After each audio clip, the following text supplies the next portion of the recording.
Oleh karena itu, saya meminta pelaku tersangka diadili yang seberat-beratnya. Kalau bisa dihukum mati. Ini sangat memprihatinkan dan harus dihukum berat. Kalau perlu dihukum mati, apa yang seperti disampaikan. Fraksi PDIP dan fraksi PAN Komisi 3 DPR RI meminta agar mantan Jaksa Agung Muda Tindak Pidana Khusus atau Jampitsus Febri Adriansyah dijatuhi hukuman seberat-beratnya, bahkan hukuman mati. Desakan ini disampaikan dalam rapat Komisi 3 DPR yang membahas perkembangan penanganan kasus dugaan korupsi batubara Sabtu 11 Juli 2026, termasuk ditetapkannya Febri sebagai tersangka dalam kasus itu.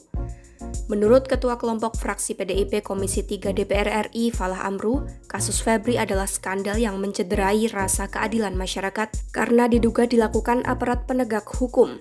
Falah mendukung usulan pembentukan Panitia Kerja Komisi 3 DPR untuk mengawal penanganan kasus tersebut.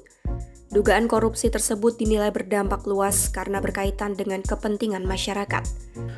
Tentunya skandal dalam proses yang terjadi dan sudah ditetapkan tersangka ini adalah sesuatu yang sungguh sangat memalukan dan sungguh sangat mengecewakan hati nurani rakyat seluruh Indonesia. Oleh karena itu, saya meminta pelaku tersangka diadili yang seberat-beratnya. Kalau bisa dihukum mati. Karena apa? Karena ini menyangkut hajat hidup orang banyak. Bayangkan blackout PLN karena kasus batubara. Bayangkan soal Krakatau Steel, Asabri. Ini kan sangat sungguh menjijikkan. Apalagi dilakukan oleh aparat penegak hukum yang kita cintai. Senada dengan Falah, Ketua Komisi Fraksi PAN Komisi 3 DPR Endang Agustina juga menyampaikan keprihatinannya atas kasus ini. Sebab sejumlah perkara korupsi besar justru dijadikan sarana untuk mencari keuntungan pribadi sehingga banyak pihak merasa menjadi korban.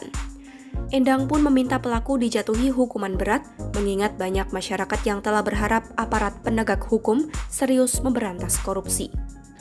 Banyak sekali kasus-kasus yang sudah dijadikan ladang untuk mencari uang yang mungkin kita semua sudah tahu informasinya, seperti kasus Jaro Pricat, kasus Asabri, kasus kawasan hutan.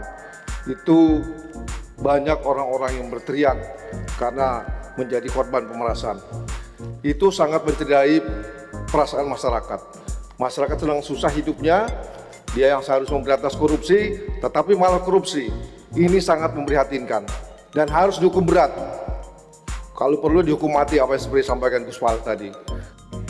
Pada Sabtu 11 Juli 2026, Mabes Polri telah menetapkan ex-Jampitsus Febri sebagai tersangka dalam kasus dugaan korupsi tata kelola batubara. Febri juga menjadi tersangka dalam dugaan tindak pidana pencucian uang atau TPPU dalam perkara yang sama. Sebelumnya, nama Febri menjadi perhatian usai penyidik Kortas Tipikor Polri mengusut dugaan korupsi tata kelola batubara PT PLN. Dalam proses penyidikan, penyidik telah menggeledah sedikitnya 13 lokasi. Lokasi itu termasuk rumah yang diakui sebagai kediaman pribadi Febri di kawasan Sentul, Bogor, serta sebuah lokasi di kawasan Cipete, Jakarta Selatan. Dalam kasus ini, penyidik telah menyita uang dalam jumlah besar, emas batangan, dokumen, dan sejumlah barang bukti lain. Menyusul penggeledahan itu, Jaksa Agung ST Burhanuddin telah menerima pengunduran diri Febri dari jabatannya pada Sabtu 11 Juli 2026. Kejaksaan Agung memastikan pengunduran diri itu tidak mengganggu pelaksanaan tugas maupun penanganan perkara di lingkungan Jampitsus. Download Tribun X sekarang, menghadirkan lokal menjadi Indonesia.